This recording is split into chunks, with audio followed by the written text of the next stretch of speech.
Trump anasema Iran inatuchezea shere kwa kuchelewa kuafikiana kuhusu nyuklia. Rais wa Marekani Donald Trump amesema kuwa anaamini Iran inachelewesha kwa makusudi kufikiwa kwa makubaliano ya nyuklia, akionya kuwa hatua hiyo inaweza kuigharimu nchi hiyo kwa kiasi kikubwa, ikiwemo uwezekano wa kushambuliwa kijeshi. Akizungumza na waandishi wa habari nchini Oman siku mbili baada ya mazungumzo kati ya Tehran na Washington, Trump alisema, "Nadhani wanatufanyia mchezo." Alisisitiza kuwa Iran iko katika hatua za mwisho kuelekea kutengeneza silaha ya nyuklia na akaitaka Tehran kuchukua hatua za haraka ili kuepuka kile alichokiita adhabu kali. Kwa muda mrefu, Iran imekuwa ikisisitiza kuwa mpango wake wa nyuklia ni wa matumizi ya amani pekee, ikikanusha madai kuwa inalenga kutengeneza silaha za nyuklia.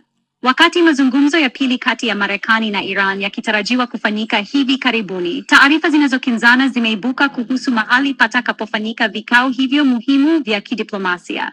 Katika hatua nyingine, mawaziri wa mambo ya nje wa Umoja wa Ulaya wameidhinisha vikwazo dhidi ya raia 7 wa Iran na taasisi mbili, kufuatia kile walichokielezea kuwa ni vitendo vya kuwazuilia raia wa Umoja wa Ulaya nchini Iran kinyume cha sheria.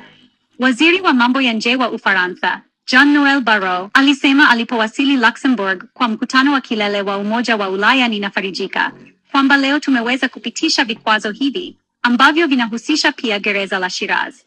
Ilikuwa ni hatua ya lazima kuchukuliwa kwa kuwa mazingira ambayo raia wetu Wafaransa na wazungu wanazuiliwa ndani ya Iran hayawezi kuvumilika."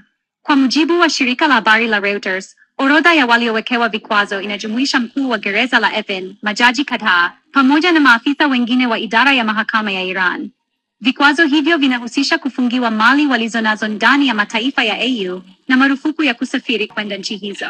Umoja wa Ulaya umetaja vitendo hivyo vya Iran kama utekaji nyara wa kimataifa unaofadhiliwa na serikali. Katika siku za hivi karibuni, kumekuwa na ongezeko la shughuli za kidiplomasia kuhusiana na suala la nyuklia la Iran.